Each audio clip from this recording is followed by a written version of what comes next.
l'ambassade de Belgique puisse me donner le visa et venir ici. Et j'ai eu mon visa juste le jour de mon départ. Et c'était incroyable. Quand on va venir assister à un grand forum sur la migration et que le visa pose problème, cela démontre la gravité de ces problèmes migratoires. Donc voilà comment l'Afrique a été partagée. Et malheureusement, dans toutes nos constitutions, on parle de l'intangibilité des frontières.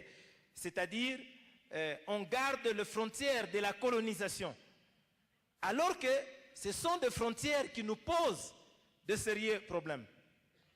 Donc voilà cet aspect colonial qui fait qu'aujourd'hui, nous subissons cette pression migratoire occidentale, s'il faut le dire, alors que nous n'avons rien à voir, notre diversité, notre culture n'a rien à voir avec ces frontières telles qu'on les a tracées, comme si on coupait un morceau de gâteau. Non, les Africains, ils sont pauvres. Les Africains, ils sont malheureux. Les Africains, ils vont tous les jours en Europe. Mais on ne pose pas la question, pourquoi les Africains partent? Pourquoi les Africains partent? Non, les Africains, il faut les retourner chez eux. Il faut les chasser de l'Europe. Ils sont sans papier. Bon, moi personnellement, je suis d'accord qu'on chasse les Africains de l'Europe. Je suis d'accord. Mais pourquoi aussi on ne peut pas chasser toutes les ressources de l'Afrique qui ont enrichi l'Europe? Si l'Europe peut dire, la France dit, voilà, ça, j'ai construit avec l'uranium du Niger. La France dit, par exemple, ça, j'ai construit avec les cafés et les cacao qui est venu de la Côte d'Ivoire. La France dit, j'ai construit ça avec l'or qui est venu du Mali. J'ai construit ceci avec le pétrole qui est venu du Soudan, de l'Angola ou du Congo-Brazzaville.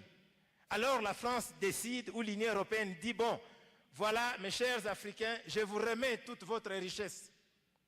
Mais qu'on fasse ça, si on est juste, qu'on fasse cela.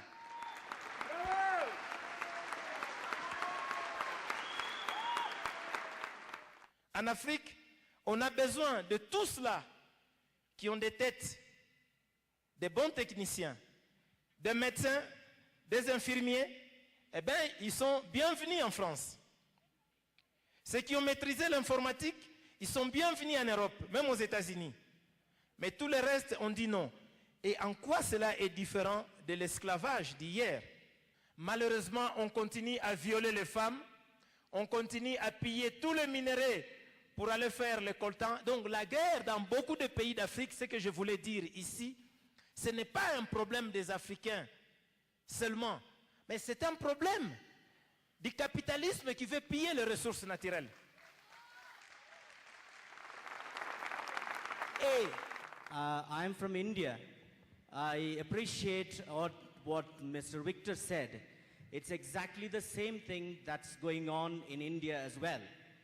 Though India is seen as a country which is developing, economically growing, the GDP is growing, a market is growing, and yet exactly the same thing happening in India to the people, especially the indigenous population in central India. What we should do as the developing nations are people who are oppressed. Qu'est-ce que nous devons faire? Mais nous dites que nous sommes des intellectuels. Et chez nous, au Congo même, on appelle les personnes docteurs, ingénieurs, maîtres, techniciens. Mais en quoi nous sommes ingénieurs, docteurs, techniciens? En quoi nous sommes intellectuels si nous n'arrivons pas à créer, à inventer un système qui doit s'opposer à ce capitalisme sauvage?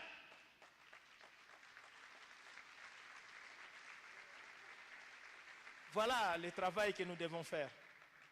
Ça fait des larmes aux yeux quand on en parle. Mais passons à l'action. On a fait beaucoup de discours. Est-ce qu'on continuera à faire des discours sans action.